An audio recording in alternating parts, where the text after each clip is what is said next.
Your parents molded you into the person that you are today, so much so that they are now secretly pulling the strings in your business, your career, your relationships, and actually in all areas of your life. And today I'm going to show you exactly how that happened and exactly how to take back your subconscious mind and program it for the life that you desire to live. So the first thing that I need to break down in this video is, like I said, the subconscious mind, because that is going to be the core component of this video. So your subconscious mind, if you didn't know, is the director of your life. Carl Jung said that until you make the unconscious conscious, it will direct your life and you'll call it fate. One of the many things that, let's say, religious people make the mistake of is blaming God for things that they brought upon themselves, blaming some higher being for the way their life is going, when in reality, it is just their subconscious mind.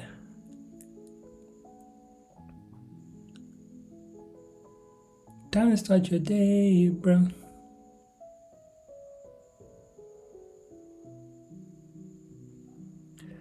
So I want you to think about your subconscious mind as the heart of your reality. In the Bible it says, as a man thinketh in his heart, so is he. And it also says, guard your heart, for all things you do flow from it. The reason why, or when I was growing up, I always used to wonder, like, what does this mean? Like, why would I guard my heart? How am I supposed to guard my heart? It's a piece of flesh that pumps blood around my body. Like, fair enough, it's the most pivotal organ I have, but it's, at the end of the day, it's just a piece of flesh. Until I realized that your heart, when you look at the language that these things were written in, and you look at the meanings of certain words back then, your heart is your subconscious mind. So now that you know that your heart is your subconscious mind, when you look at the verse, guard your heart, for all you do flows from it. Guard your subconscious mind, for all you do flows from it. As a man thinketh in his subconscious mind, so is he. Our parents had the greatest access to our subconscious mind, but I'll get into that later. I just need to explain the subconscious mind. So first and foremost, I've shown you that, or told you, that your subconscious mind is the single most important asset that you have in creating your reality. Right now, you have been using it to your detriment because you clearly aren't where you want to be. So you may have adopted your parents' subconscious beliefs in terms of money. So you'll find that you're going through similar financial patterns to your parents. Or you may have adopted their subconscious beliefs when it comes to relationships. Regardless of what it is, there's an aspect of you that you have adopted from your parents, and that is not serving you to this day. So the second thing I want to mention about the subconscious mind is it is irrational. It doesn't know the difference between real and imagined experiences. It also doesn't know the difference between something that you observed someone else go through and something that you went through. Emotion is the language of the subconscious mind. Your subconscious is emotionally attuned. If you aren't speaking emotion, your subconscious mind isn't listening. So when you look at your subconscious mind, or the beliefs that you have right now, if you were to ask yourself, what is your most firmly held belief or opinion? I asked one of my clients that yesterday, what's your strongest belief? And she's like, oh no, I have opinions. The truth is, your beliefs are nothing but opinions that you have subconsciously accepted as true. See, there are no truths in this reality, on this physical plane, other than the truths that you have accepted in your subconscious mind. The Hermetic said that there exist no truths, only half-truths. So nothing is objectively true. Many things, in fact, most things in this world are simply opinions, especially when it comes to the things that you do in your life right now. So right now, you want to improve your life. You want to, let's say, get to making 10K a month. Right now, you're making 5K a month. You want to make 10K a month. You have certain beliefs that you see as truths. I'm not good enough. I don't know enough. I need a new mentor. I need to change my business.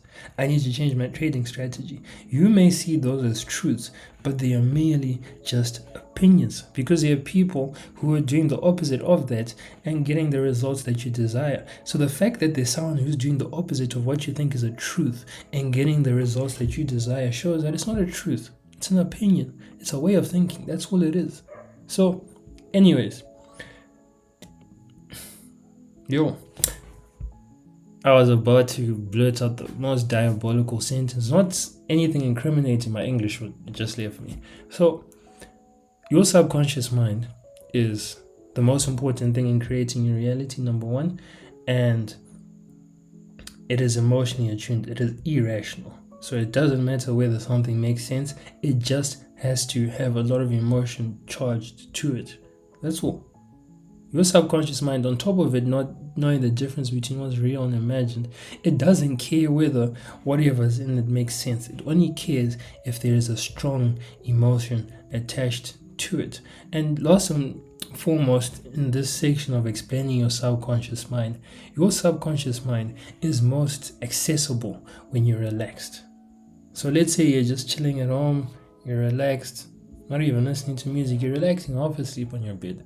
That is when your subconscious mind is most accessible. It is very receptive to anything that happens, especially something that has an emotional charge. So now, moving on to why your parents had the most access to your subconscious mind and have likely programmed you into the person that you are today, is because they have had the most access to you when you've truly been relaxed.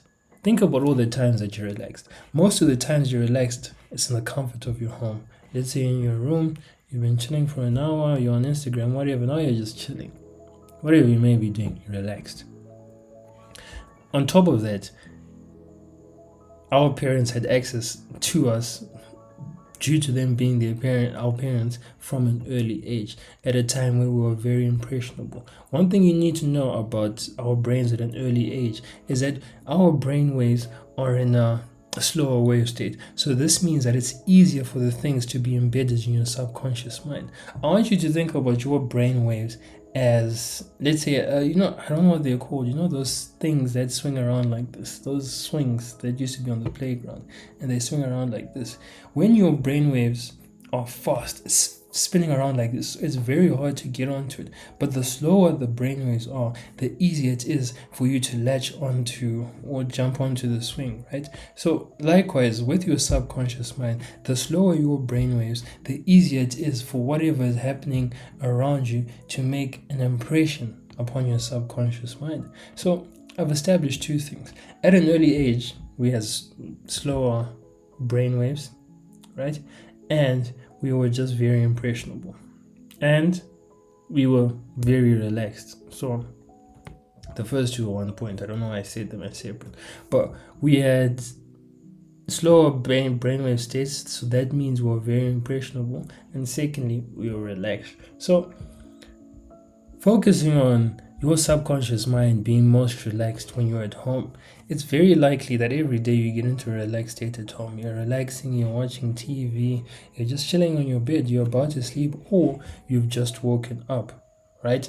You're in a relaxed state, you have slow brainwaves, you're not really consciously thinking about something, you're not analyzing, you're not debating your existence, you're just existing. And one of the scenarios that has happened to a lot of people that I've coached, and to myself as well, is that you'll just be sitting, relaxing, and suddenly there's a fight about something. Your parents are fighting about something, whether it's they're reprimanding your sibling, whether they're fighting with each other, whether they come to you and they're reprimanding you about something. A fight breaks out. For example, you may, during your childhood, have been sitting at home, relaxing, whatever, and then suddenly you hear your parents fighting about how there's no money, there's not enough, you shouldn't be spending this much, you're irresponsible for spending this much. And because we're in a relaxed state, what we are hearing is first and foremost emotionally charged, because no one wants to hear in the household that you are struggling for money and you are being irresponsible. No one wants to hear that, because first and foremost you start thinking, yo, no money, are we gonna eat tomorrow? You start thinking about your survival. So that thought of there being not enough money is already a very emotionally charging thought. Now on top of that, you are relaxed, so that means that your subconscious mind was more impressionable. So that is just one single scenario of how your parents had the most access to your subconscious mind. So that very thing where you're relaxed and something happens, maybe there's an emotional fight, maybe your dad says something that has a small amount of emotion, but he says it all the time when you're relaxed, not on purpose, but it's just something he says all the time, and it genuinely embeds in your subconscious mind. One of the things that happened is, for some reason, my dad just say, I'm broke, and we were really ever broke. But he would always say the times where I was relaxed, not always, but due to me being at home and me being in a relaxed state, he often said it at times where I was already in that relaxed state. And I found that that kept on manifesting in my life until I addressed it 2 years ago. I was always in a state of being broke, no matter what. Like my dad could give me pocket money, $300, best believe. In a week, I've blown it. I can work so hard thinking I deserve the money, but I was always in this perpetual state of not having as much as I wanted to have. And see, I wasn't a greedy child. I didn't go out, I didn't drink, I didn't party like that. So for me, I actually don't need that money to survive. But I'm no longer saying that I need a lot of money. I don't need a lot of money. I have more than enough. But I was in this perpetual state of not having more than enough. Why? Because my dad had access to my subconscious mind, and without knowing, he made being broke something normal to me, something that was subconsciously accepted. And there's nothing wrong with him. Like, all of our parents have done this, and we are probably going to do it to our children. We may have this thing that's negative to them, and that doesn't help them get to where they want to be, but we'll just say it at random times. We may affect our children's subconscious mind. And I say all of this, not even I say all of this, even though I've made it clear that our parents had so much access to our subconscious mind, and it's very likely that you are in the position you are because of the upbringing you had. I want to preface that they're not villains, they are human beings. We are probably going to do something similar to our children. Of course, we may not make the same mistakes, but we are going to make mistakes because we're human beings. So I don't want you to have this desire to be perfect in what you're doing, this desire to be perfect in programming your subconscious mind. See, you don't have to be perfect. That's one thing I need to tell you right now before I go into the rest of the video. You don't have to be perfect. The truth is, one of the best laws in this world, Warren Buffett called it the best law, or the best thing in the world, whatever he called it, but he said compound interest is the best thing in the world. And that's truly true because it releases the pressure on you to be perfect. See, if you want to improve your life, you just need to be right more often than you're not, because that compounds over the time. So let's say you're right 1% more than you're wrong. Of course, today it's not going to matter, but at the end of the year, 37 times or whatever the number is from Atomic Habits. But the point is, all of these things compound. And likewise, when it comes to your subconscious beliefs, you don't need to be the perfect human being. You just need to be more good than bad. And now when you're more good than bad, over time it compounds. Naturally, the thing that is bigger engulfs the thing that is smaller. And it just becomes this thing where it compounds without you having to strive to be perfect. And anyways, so the very first way that our parents had access to our subconscious mind is that we were relaxed. So they could bust out in a fight. They could say something, and our minds were already in that stage where they had the slower brainwaves, so it was easier to latch on. So we were naturally more impressionable to everything going on around us. So the second thing is, we wanted to be accepted and like our parents. And there's nothing wrong with that. When you look at it evolutionary, we needed to be liked by our parents because they are a source of survival. Not even evolutionary, like even right now, you need to be liked by your parents because they are taking care of you. You look to them for provision, for love, for everything when you're at a young age. So naturally, when you are growing up, you wanted to be similar to your parents. Whether you know it or not, whether you're aware of it or you weren't, you wanted to be similar to your parents, especially at a very young age. You naturally found yourself aligning with the things you did. You naturally found yourself saying certain things just because your dad said it. And because you were a young, impressionable woman or man, it went into your subconscious mind. Also, one thing I need to realize is that more than wanting to be accepted by our parents, we relied on them. So realistically speaking, when we were 12 years old, if our dad was broke, we were broke. If he was stressed about not having enough, we would likely be stressed about not having enough. If he had certain emotionally charged thoughts about what was going on, it is very likely that we would develop the same emotionally charged thoughts because we are relying on this person. There's no separation between us two, especially at that age, we're 10, 11, 12. If this nigga is struggling, I'm gonna be struggling. So that's one of them. And now the last way that your parents had access to your subconscious mind is by you wanting to be the direct opposite of your parents. So a lot of the times we grow up and we see things that we don't want to see. Our parents do things in ways that we don't want to do them in the future. They may have treated us in a way and we're like, I'm never going to treat my child like this. And we despise what they've done so much so that we go to the opposite end of the spectrum. But see, the spectrum in life isn't one pole here and a pole here. Everything is one. The spectrum in life is more like a circle. So now the more you desire to get away from your parents, the closer you actually come to them. So let's say the more you desire to, let's say your parents were super strict, right? They never let you do anything. And because of that, let's say you just became rebellious, whatever you want. Now, as a parent, you're like, I'm going to let my kids do absolutely everything they want, thinking that that is going to solve the problem. But then you end up with a child that has the same problem, just manifested in a different form. See, one of the best ways I can talk about this is when it comes to politics. People say that, Republican. In fact, not even that. If you look at the size of politics, right wing, left wing, whatever it may be in your country, whatever. If you go to the extreme of either side, you actually end up at the same place. Your country will end up in the same place if you go to the extreme of either side, and it will just manifest in a different way. So a lot of us, our parents have programmed our subconscious mind simply because we detested what they were doing. So we wanted to be so far from them that we actually became like them. That's a lesson in life. Whenever you detest something so much that you want to get away from it, you actually bring yourself closer to it. Because what you don't realize is in you attempting to get so far away from something, you are paying attention.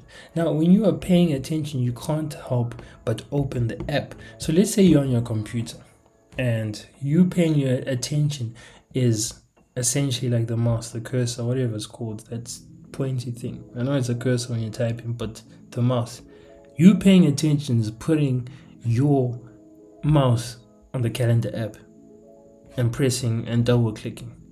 So even when you hate something, even when you're trying desperately to get away from it, you're double clicking the app, you're opening it, so you're getting what is in that app. So when you hate something so much, and putting your attention towards it, you are going to get exactly what you hate. See, the funny thing about this world is you are going to get exactly what you love and exactly what you hate. The reason being is because you will pay drastic attention to both those things.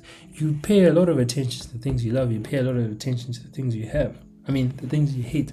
And that's why you get both of them. You never really get things that you don't care about. So, anyways, the most important thing that I've said up until now when it comes to programming or your parents programming your subconscious mind is that they did it because, number one, you're relaxed, you're impressionable, and it was done through emotional charge. So now if you're looking at your life and you see certain patterns that you once saw in your parents and you want to get rid of them, you have to ask yourself, okay, how was my mind programmed in the first place?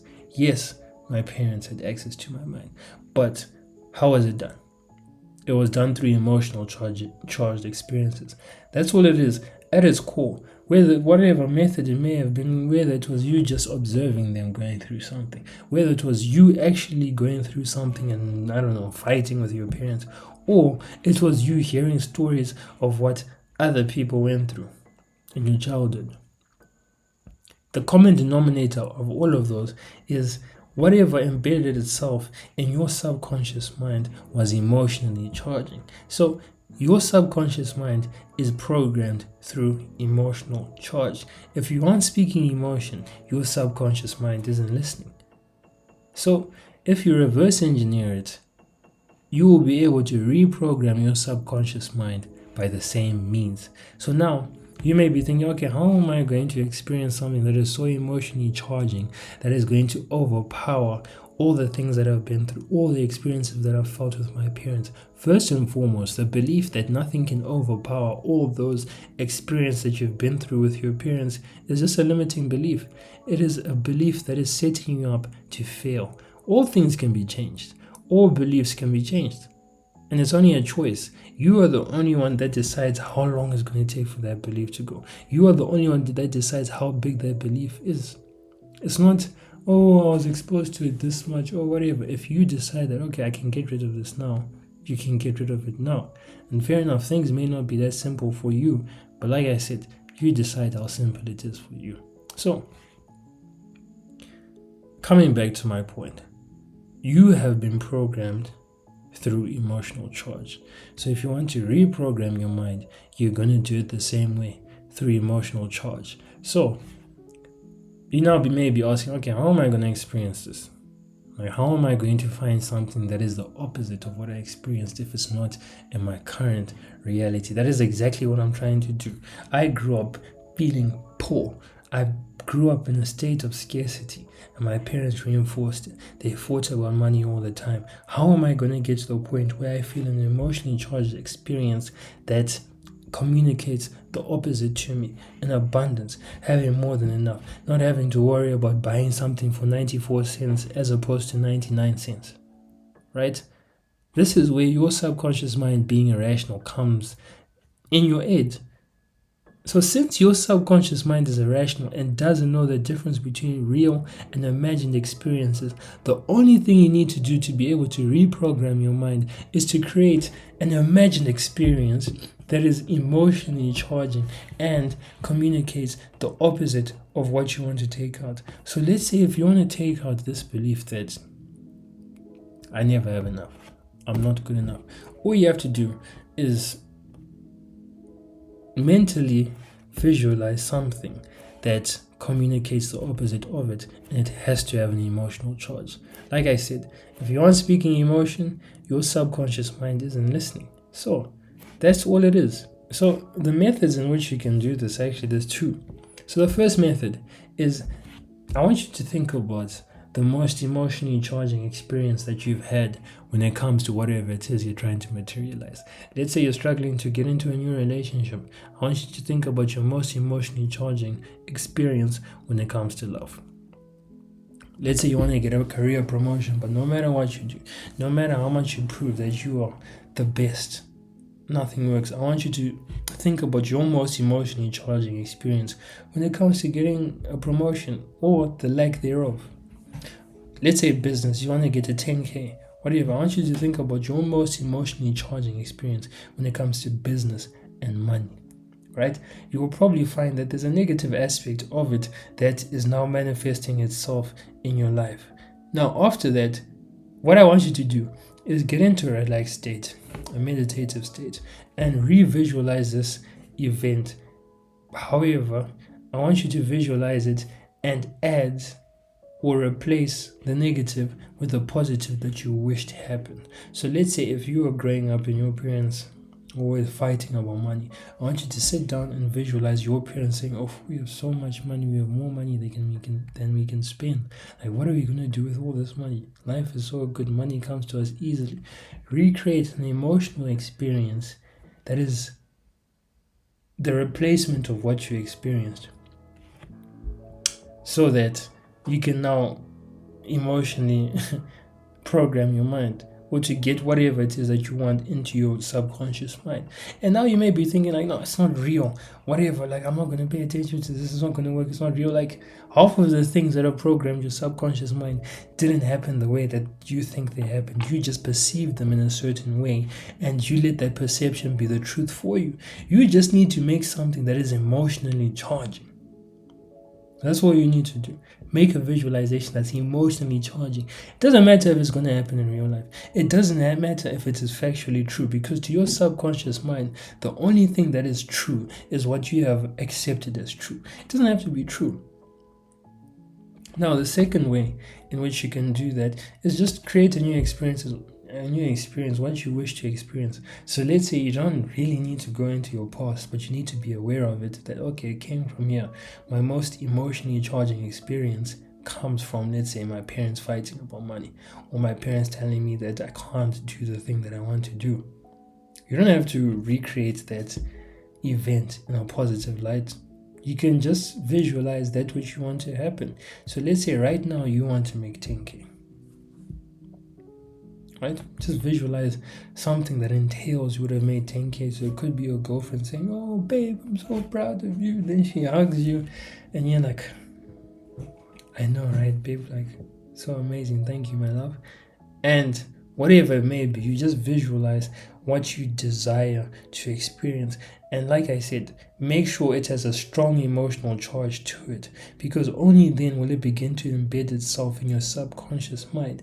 And eventually, it's going to get to a point where that positive emotional charge overpowers the negative emotional charge, and it will just be reinforced the more and more you do this visualization. And I know I said it will be reinforced, but I don't want you to think that this process is based on repetition. No, it's not. It's simply based on the magnitude of your emotional charge. So you could visualize this once and get to the point where you have reprogrammed your subconscious mind. How? By creating an emotional charge that is as strong as the one that is currently in your mind. You may be thinking, "Oh, that's hard. How am I going to do that?" But like I said, you make the truths in your reality. So, with all that being said, that is how your parents programmed your subconscious mind. But that is also how you can get it back. Take control and finally program your mind to achieve the life that you desire. Oh yeah, by the way, if you're a 5-figure entrepreneur or you're a professional athlete, I help exactly those people remove internal subconscious blocks that have been costing them revenue, performance, whatever it may be, and I remove it in under 8 weeks. So if you're interested in that, click the link in the description, the first one, and it will take you to a Google form to apply. There's also a VSL there, but you'll see all of that. So, cheers.